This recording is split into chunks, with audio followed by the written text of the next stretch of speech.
We're joined now by Siobhan Ring, geneticist at the ICBF. Siobhan, thanks very much for coming up to see us. No problem, Claire. So Siobhan, dairy beef has been in the headlines a lot recently. We've seen the launch of the Keepak Glanbia venture on the 2020 club, the Teagasc Green Acres Calf to Beef programme launched recently as well, which FarmLand is involved in. And the active list for the Dairy Bull Index was made available earlier this year. So just to start off, can you outline the motivation behind the establishment of the index? Yeah, so absolutely, Claire. So the Dairy Beef Index was launched in January 2019. So it's really just hot off the press. And I suppose where it came about from really, it started a number of years ago, the research work into it. So we had Teagasc, the Irish Cattle Breeding Federation involved, and also Abacus Bio in New Zealand. So it was really hot topic for the last number of years. And I suppose it's really brought about, I suppose, with the increasing dairy herd size. So compared the year 2010 to 2018, we've got about 400,000 extra dairy cows calving, and as well as that we've almost 300,000 extra beef calves being born from the dairy herd. So dairy cows are now more fertile with the evolution of the EBI and the success of that, and I suppose there's ample opportunity for dairy herds now to increase their use of beef sires in the dairy herd. So I suppose traditionally dairy farmers have been concerned with selecting beef bulls for use in the dairy herd that are easy calving and short gestation. But I suppose having learnt our lesson from pre-EBI times, where we selected in dairy cows for higher milk yield and higher milk constituents, and we ignored fertility, cow fertility declined. So I suppose here we're just trying to negate potential negative effects on carcass merit and overall efficiency of the dairy by beef cross. So that's why we've introduced this dairy beef index. Siobhan, can you actually just expand there just on the benefits of using this index for the dairy farmer and also for the beef farmer? Yeah, so the dairy beef index, what it does is it tries to find a balance between calving merit and also beef merit. So it's made up of, I suppose 64% of the index is made of calving traits. So I suppose you're talking about selecting for easy calving, short gestation and lower calf mortality.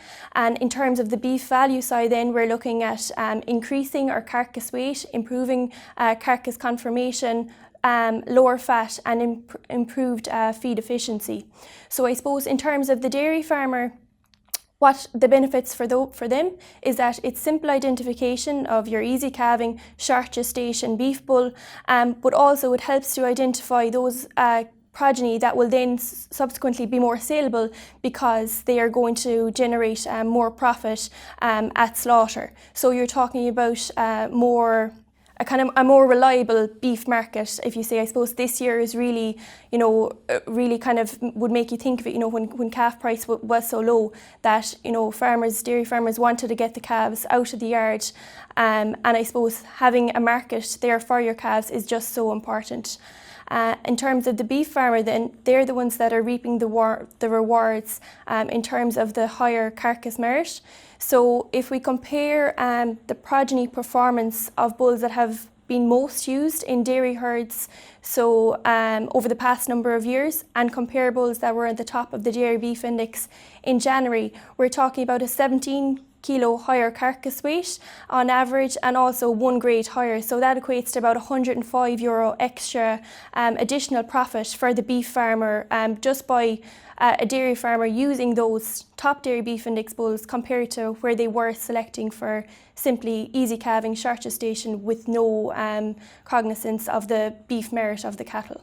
So Siobhan, the breeding season is upon some farms at the moment. It's fast approaching on others. For dairy farmers that are interested in this index, what do they need to look out for? Okay, so firstly, the Dairy Beef Index, it's available online at ICBF.com. You can contact your local advisor or your AI technician or breeding company, and they will have the list available.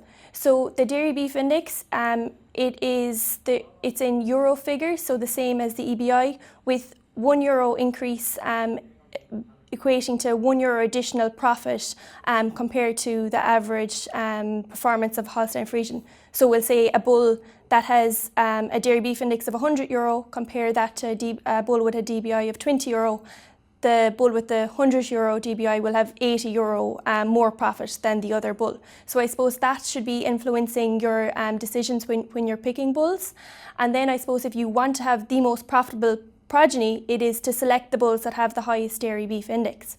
Now, if you're extremely focused on easy calving, then you can select from the Dairy Beef Index active bull list. There's 75 bulls to choose from a number of breeds and a number of AI companies. So there's plenty of selection choice available.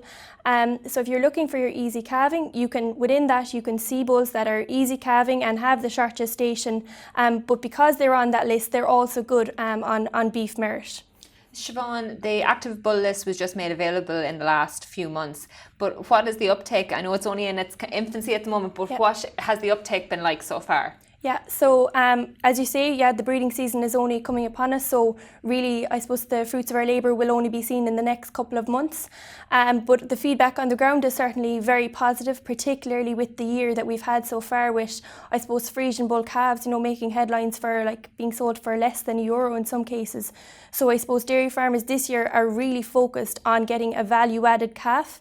And I suppose I've been speaking with a number of AI technicians, and they've been saying that now that they're being called, and that their dairy farmers are now looking for bulls that even might be that little bit harder calving, but are good on beef merit. So dairy farmers are sitting up and taking notice this year. So the Dairy Beef Index will be a space to watch in the future. Great. Well, Siobhan, thank you very much for coming in and joining us. We'll leave it there. Thank you.